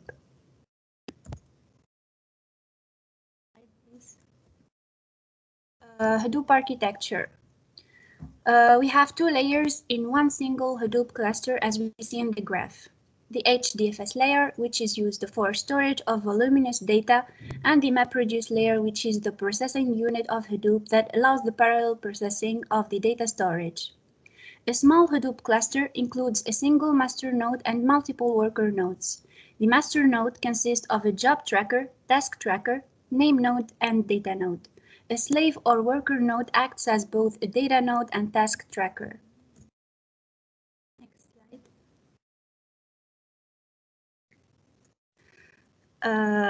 For the HDFS layer architecture, an HDFS cluster is comprised of a name node, which manages the cluster metadata and data nodes that store the data. Files and directories are represented on the name node by means of eNodes. eNodes record attributes like permissions, access and modification times, namespace and disk space. The file is divided into large blocks, typically 128 megabytes, and each block of the file is independently replicated at multiple data nodes. These blocks are stored on the local file system on the data nodes.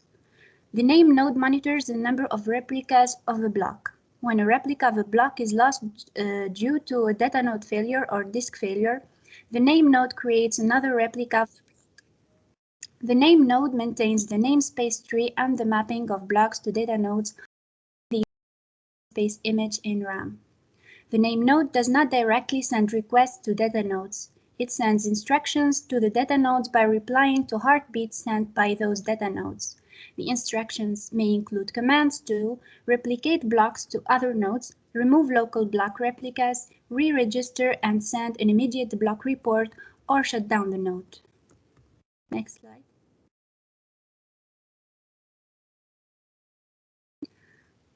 Hadoop MapReduce process. So as I said before, the MapReduce process is used for parallel processing of large data sets. The map function divides the input into ranges by the input format and creates a map task for each range in the input. Then the job tracker distributes those tasks to the worker nodes. The output of each map task is partitioned into a group of key value pairs for each reduce. The reduce function then collects the various results and combines them. Each reduce pulls the relevant partition from the machines where the maps executed, then writes its output back into HDFS. Thus, the reduce is able to collect the data from all the maps for the keys and combine them to solve the problem. The MapReduce framework operates on key value pairs. The framework views the input to the job as a set of key value pairs and produces a set of key value pairs as the output of the job. Slide, please.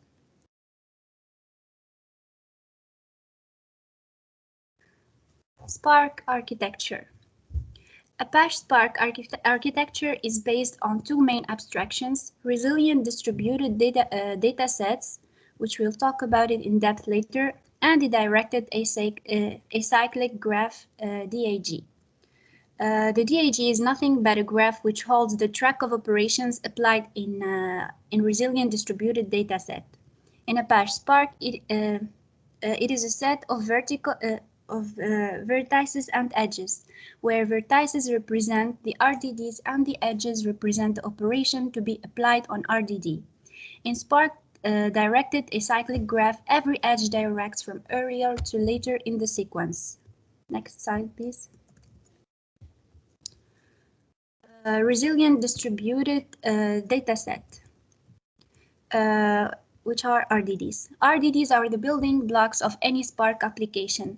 RDDs stand for resilient, which means fault tolerant and is capable of rebuilding data on failure, distributed data set. So RDD is a layer of abstracted data over the distributed collection. The data in an RDD is split into chunks based on a key. RDDs are highly resilient, i.e., they are able to recover quickly from any issues as the same data chunks are replicated across multiple executor nodes. Thus, even if one executor node fails, another will still process the data.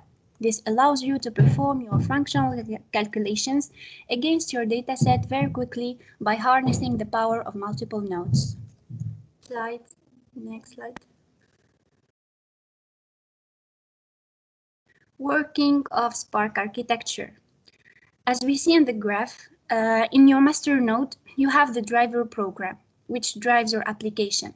Inside the driver program, the first thing you do is you create a Spark context. It is similar to your database connection. Any command you execute in your database goes through the database connection. Likewise, anything you do on Spark goes to Spark context. Now, the Spark context works with the cluster manager to manage various jobs. The driver program and Spark context takes care of the job execution within the cluster. A job is split into multiple tasks which are distributed over the worker node.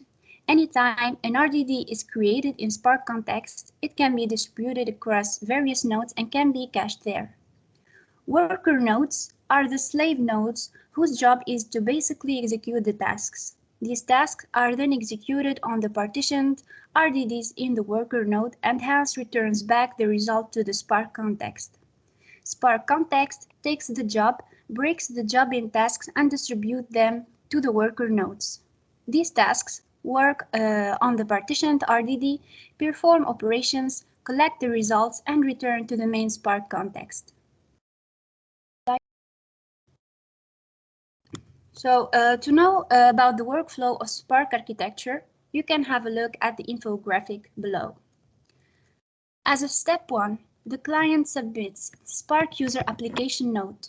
When an application code is submitted, the driver implicitly converts user code that contains transformations and actions into a logically directed acyclic graph, the DAG. At this stage, it also performs optimizations as pipelining transformations. Step 2. After that, it converts the logical graph called DAG into physical execution plan with many stages. After converting into a physical execution plan, it creates physical execution units called tasks under each stage. When then the tasks are bundled and sent to the cluster. Step 3. Now the driver talks to the cluster manager and negotiates the resources. Cluster manager launches executors in worker nodes on behalf of the driver. At this point, the driver will send the task to the executors based on data placement. When executors start, they register themselves with drivers. So, the driver will have a complete view of executors that are executing the tasks. As a final step, during the course of execution, driver program will monitor the set of executors that runs. Driver node also schedules future tasks based on data placement.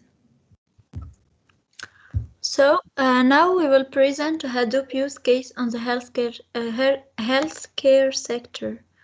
No other industry has benefited from the use of Hadoop as much as the healthcare industry. The big data generated in the healthcare sector is mainly due to patient record keeping and regulatory requirements. Hadoop, as a database system, allows the storage of unstructured healthcare data in its native form. For billions of medical records, Hadoop provides unconstrained parallel data processing. fault-tolerant, and storage for mass amount of unstructured datasets. Since HDFs and MapReduce have the ability for processing terabytes of data, it makes Hadoop indispensable for the healthcare sector's big data problems because it helps in easy and quick data representation, database design, clinical decision analytics, and data query. As a case study, we will discuss a healthcare information technology company which was required to save historical claims and data. Using traditional database systems to store this data created trouble in data retention while processing millions of claims each day. The data generated by electronic health device is difficult to analyze using the traditional database management systems. They created a solution by allowing Hadoop system to store the massive data. The complex processes of normalizing data, logging data querying for analytics was done smoothly thereafter on a Hadoop system. In another side, big data and Hadoop technology is also applied in the healthcare insurance business. Using distributed database system within healthcare intelligence application assists medical insurance companies, hospitals, and beneficiaries to increase their product value by devising smart business solutions. Complexity and volume of the healthcare insurance data is a primary driving force behind the transition from legacy system to Hadoop in the insurance industry. Hadoop and MapReduce will prove to be economical in processing such massive unstructured information.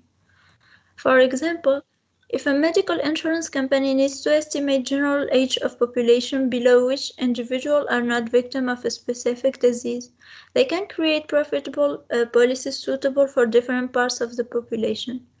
Such an estimation needs processing of massive amounts of data, including medicines, geographic regions, patient care records, diseases, symptoms, etc. We can conclude that the objective of using Hadoop in healthcare is to store and analyze medical data, which can be leveraged for curing diseases, reducing medical costs, predicting and managing epidemics, and maintaining the quality of human life by keeping track of large-scale health index and metrics. Moving now to see the Spark use case in media and entertainment industry.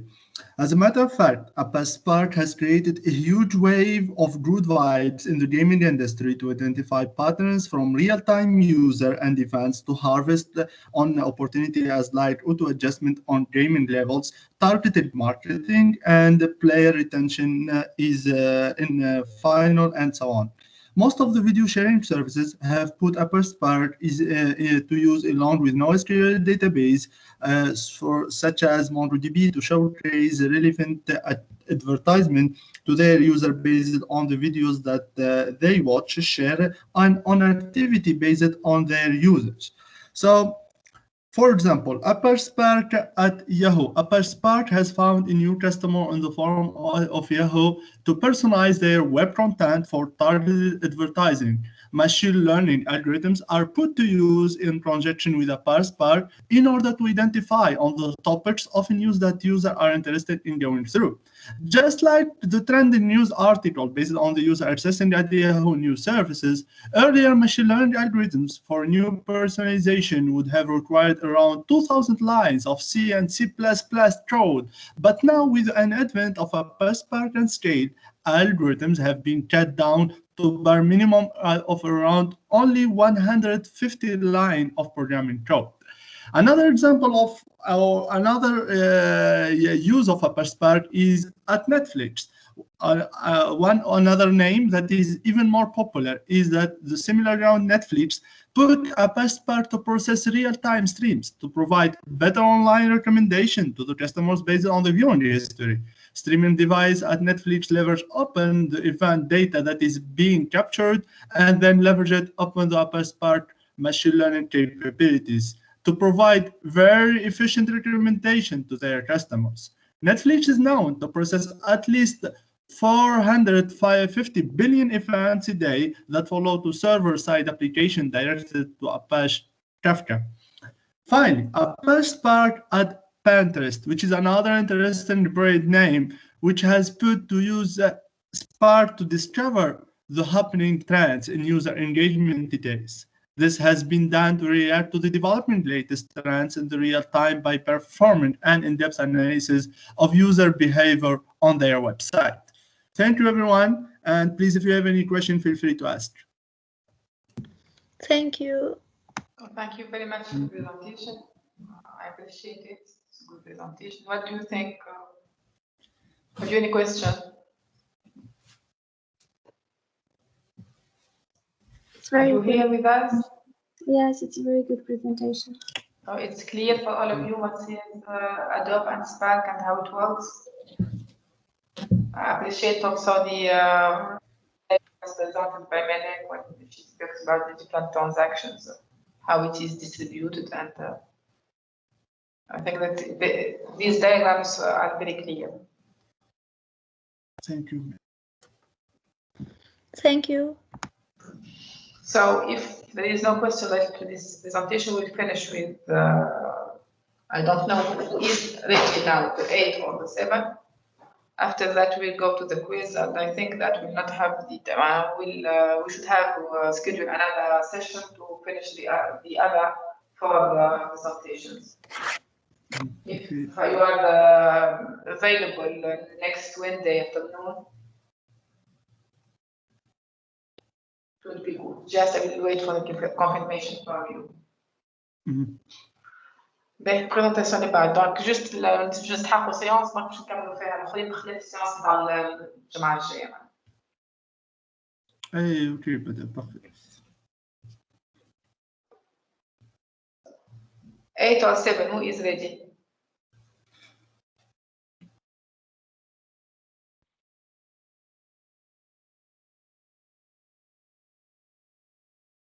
Nobody is ready.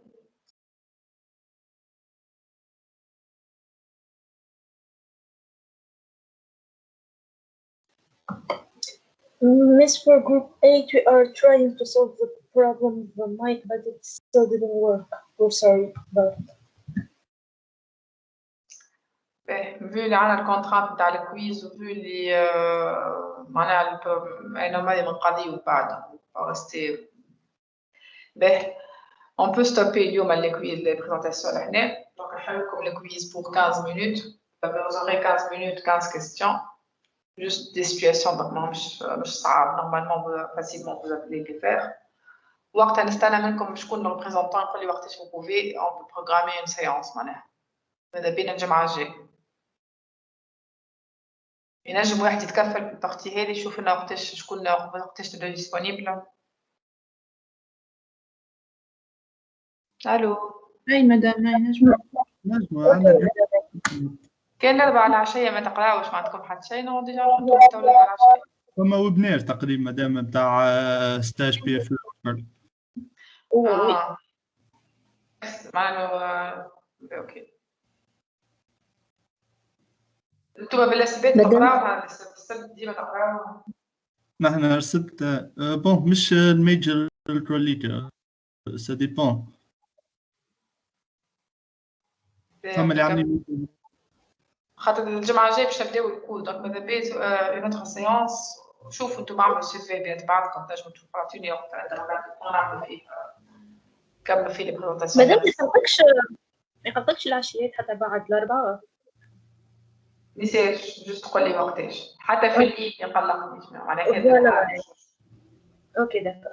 وبلوس مسجله السيونس معناها هكا ولا كاين نجموا نعاودوا نتفرجوا فيها حتى ولو عملتها في اي انا ماذا بين ماكسيموم دو بريزونس بيان سور نعم مع النومبر ماكسيموم اللي نجم يحضر. مادام الكويز الوقت يقعد محلول بالليل تو 15 مينوت معناها قداش يقعد محلول معناها. اما انت مادام لازم تخلي 5 مينوت على خاطر مش الناس الكل تدخل فرد وقت نجم واحد يدخل بعد دقيقه بعد سكوند فهمت باش تحطوا 15 مينوت ممكن تو نحن ديجا دارجين كي نحلوه تو نص ساعه. خليه محلول مادام ميساج باهي كود ما كان ما فماش دي كيستيون قبل نستنى منكم فيدباك في دونك بارابور ابعثوا لي حتى على القناه ولا واحد فيكم يبعث لي خلي وقتاش تزيد ديسبونيبل. مدام ما فهمتش 15 مينوت ولا 20 مينوت؟ معناتها احنا 15 مينوت اما هو قال قداش يقعد اوفير قلت له ماكسيموم حتى لو نص توا بالضبط نص نهار و10 دقائق دقيقه سكر معناتها باهي واضح. معناها اللي يمشي كونيكتي بعد بدقيقه ينجم يبقى فهمتني باش اي واضح. اوكي دونك اتو دونك هذا واش الكويز. اوكي ميرسي.